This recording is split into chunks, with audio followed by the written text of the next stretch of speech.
Hello. Today I had to go to the post office, so I thought a special occasion I'm leaving the house.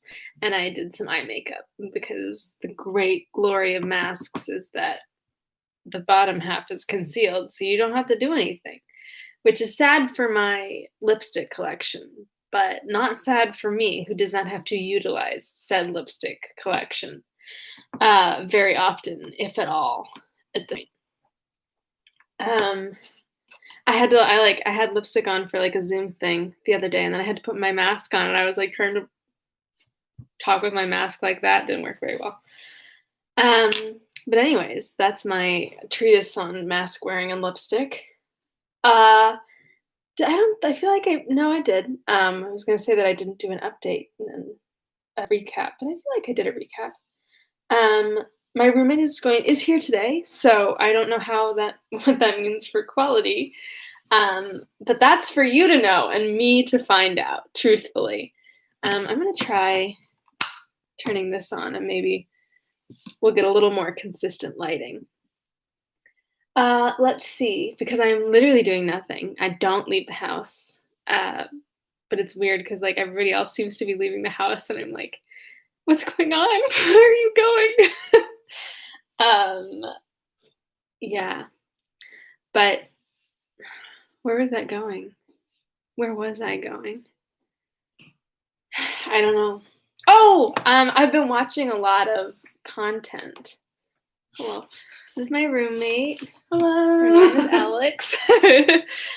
She's gonna be in and out around town with us. Because I haven't like gone out of the house, I've been watching a lot of content. Yesterday, I had to like physically stop myself from watching the equivalent of 3 feature films in one afternoon, because that's all I have to do, except like work on my thesis, which I haven't been given the information that I would need to work on it. So I'm just like, why am I going to start working on something that I don't know that I'll A, be able to do, B, be able to do the way that I'd start working on it. So I'm just going to hold off on that. And I could be writing, but I'm not because I can't think of anything new to write. So with that, what I was trying to say is I watched a 20s German movie called Pandora's Box that stars Louise Brooks, who is just so cool. She's so pretty. And the entire she's like the mistress, sort of. She's like his girlfriend, except like he's not supposed to have a girlfriend, of like this rich newspaper dude. But then the rich newspaper dude's son is definitely also in love with her, as is his daughter. And this is like a 20s film, and it has like more lesbian subtext than like the entirety of any movie that is not explicitly lesbian in the past 40 years. So go Germany. Maybe not. Maybe not. Hopefully with the director, I think it was like Pabst, was okay. Well, we know that Germany in the 20s through 40s and onward was, not good at all. Wow. Really blew it. Really blew it. Okay, let's try this one more time.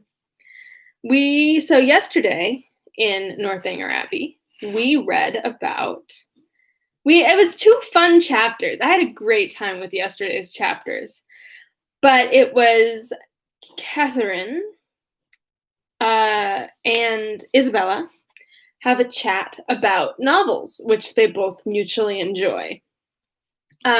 Novels of the, I believe, Gothic novel variety, which for their day and age were essentially, I want to say like YA novels, except I think YA novels are probably a little more generally disregarded than the novels Jane Austen talks about, because I think like older men would read the novels. They just would be like, oh, they're trash, but they're fun trash.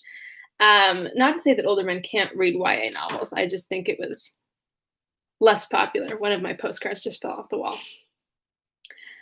So Jane had a little rant about like, listen, we're all reading them. They're good. Like, let's just call them fun and good and be done with it and not get all snotty with ourselves, shall we? And she did like a 3-page sidebar on that. And then the next chapter was Isabella and Catherine, but essentially just like being teenage girls and talking about boys and being like, Isabella's like, you, man. And Catherine's like, maybe we should give them the benefit of the doubt. And Isabella's like, have you met a man though? And Catherine's like, I mean,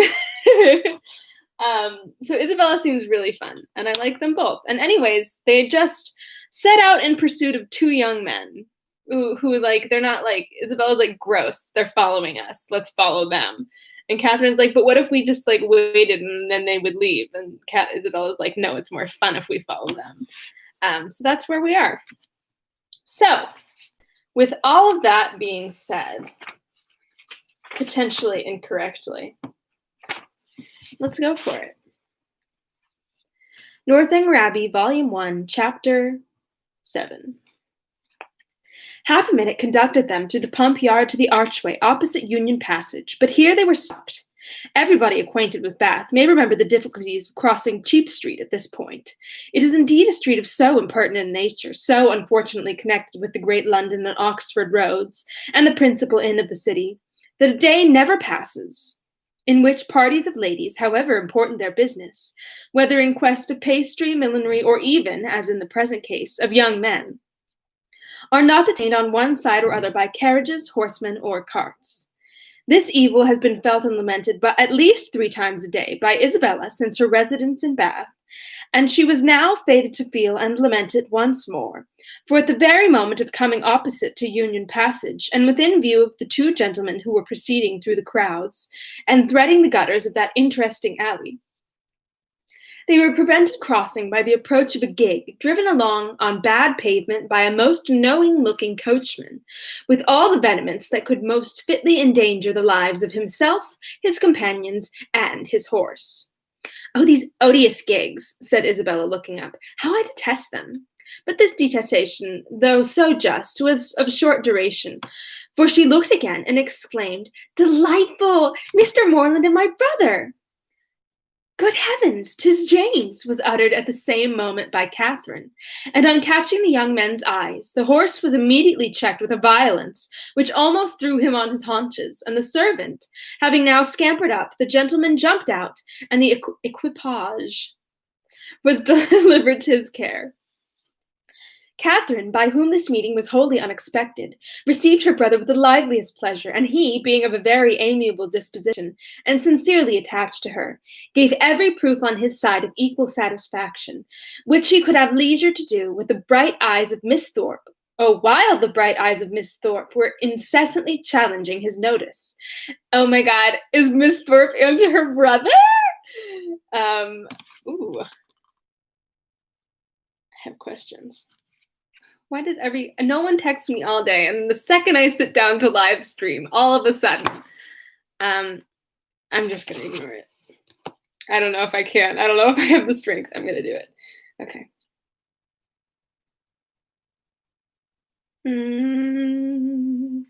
And to her his devoirs were speedily paid, with a mixture of joy and embarrassment which might have informed Catherine, had she been more expert in the development of other people's feelings, and less simply engrossed by her own, that her brother thought her friend quite as pretty as she could do herself. John Thorpe, who in the meantime had been giving orders about the horses, soon joined them, and from him she directly received the amends which were her due. For while he slightly and carelessly touched the hand of Isabella, on her he bestowed a whole scrape and a half-short bow.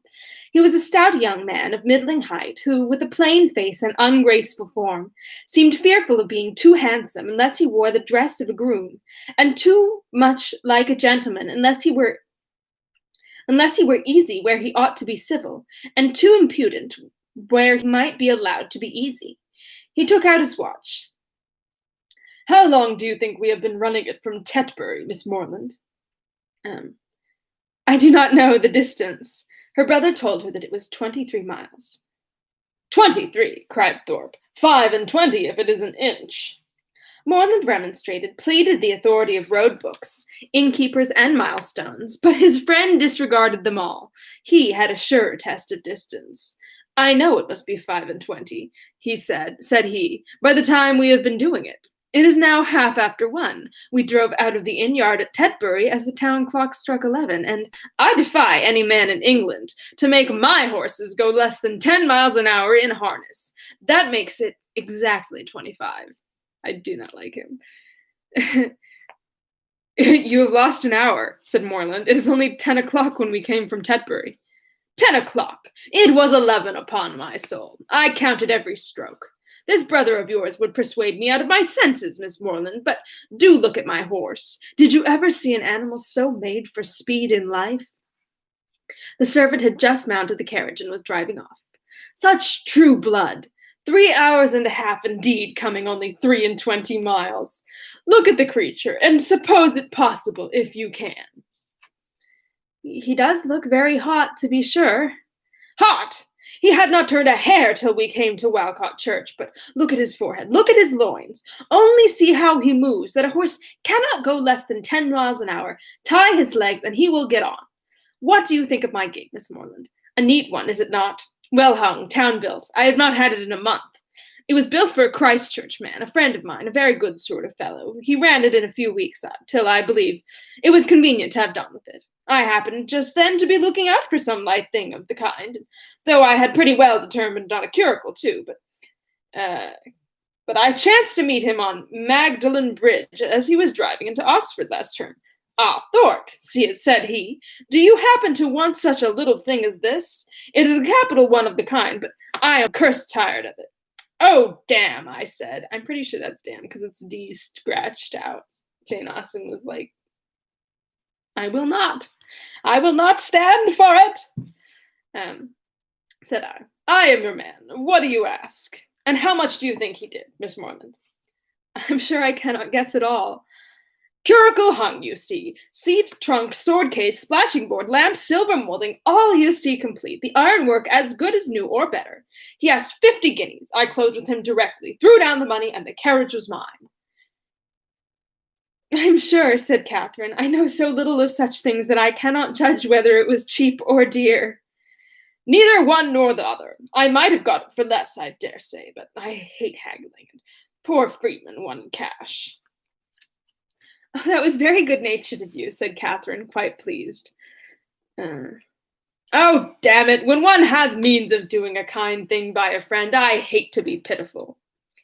An inquiry now took place into the intended movements of the young ladies, and on finding whither they were going, it was decided that the gentlemen should accompany them to Edgar's buildings and pay their respects to Mrs. Thorpe. James and Isabella led the way, and so well satisfied was the latter with her lot, so contentedly was she endeavoring to ensure a pleasant walk to him who brought the double recommendation of being her brother's friend and her friend's brother. So pure and uncoquettish were her feelings that, though they overtook and passed the two offending young men in Milson Street, she was so far from seeking to attract their notice that she looked back at them only 3 times. I love it! John Thorpe kept, of course, with Catherine, and after a few minutes' silence, renewed the conversation about his gait. You will find, however, Miss Morland, it would be reckoned a cheap thing by some people, for I might have sold it for 10 guineas more the next day.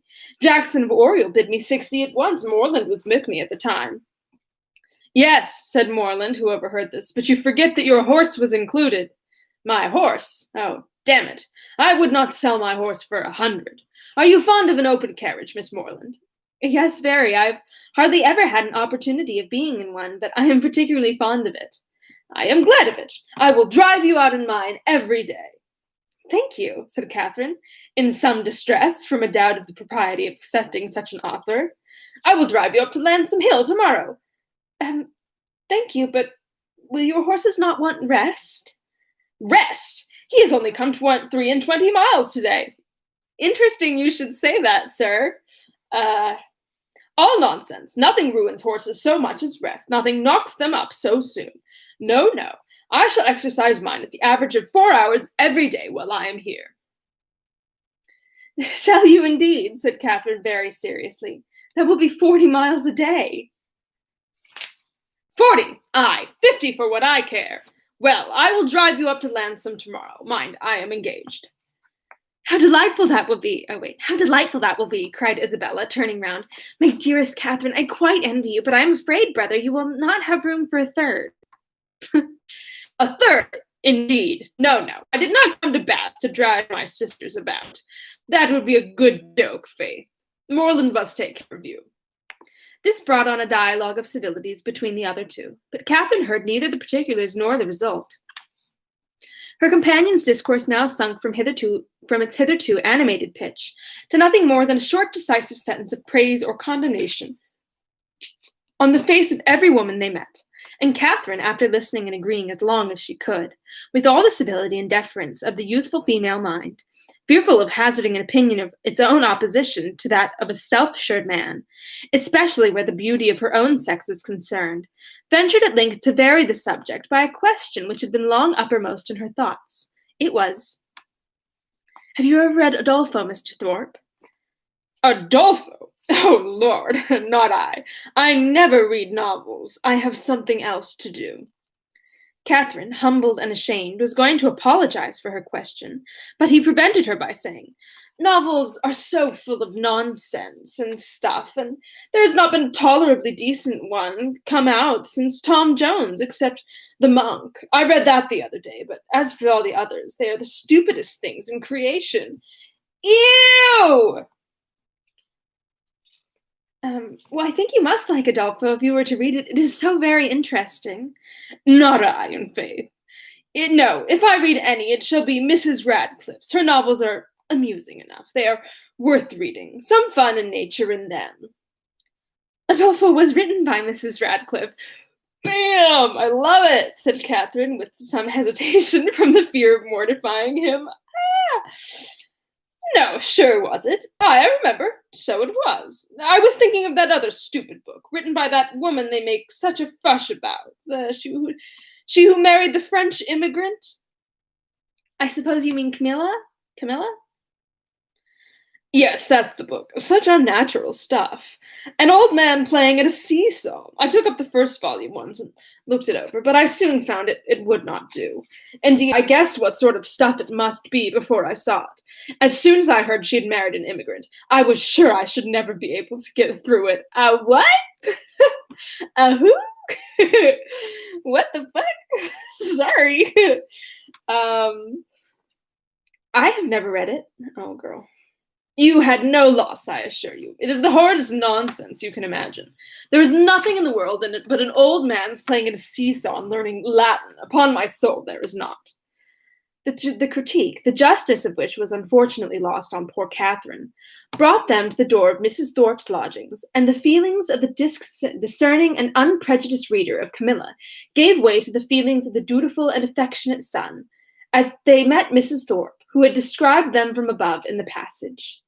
"Ah, mother, how do you do?" said he, giving her a hearty shake of the hand. "Where did you get that quiz of a hat? It makes you look like an old witch. Here is Morland and I come to stay a few days with you, so you must look out for a couple of good beds somewhere near." And this address seemed to satisfy all the fondest wishes of the mother's heart, for she received him with the most delighted and exulting affection.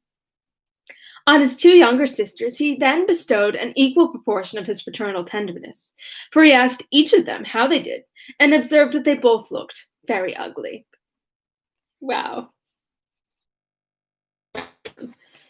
These manners did not please Catherine, but he was James's friend and Isabella's brother, and her judgment was further bought off by Isabella's assuring her, when they withdrew to see the new hat, that John thought her the most charming girl in the world, and by John's engaging her before they parted to dance with him that evening.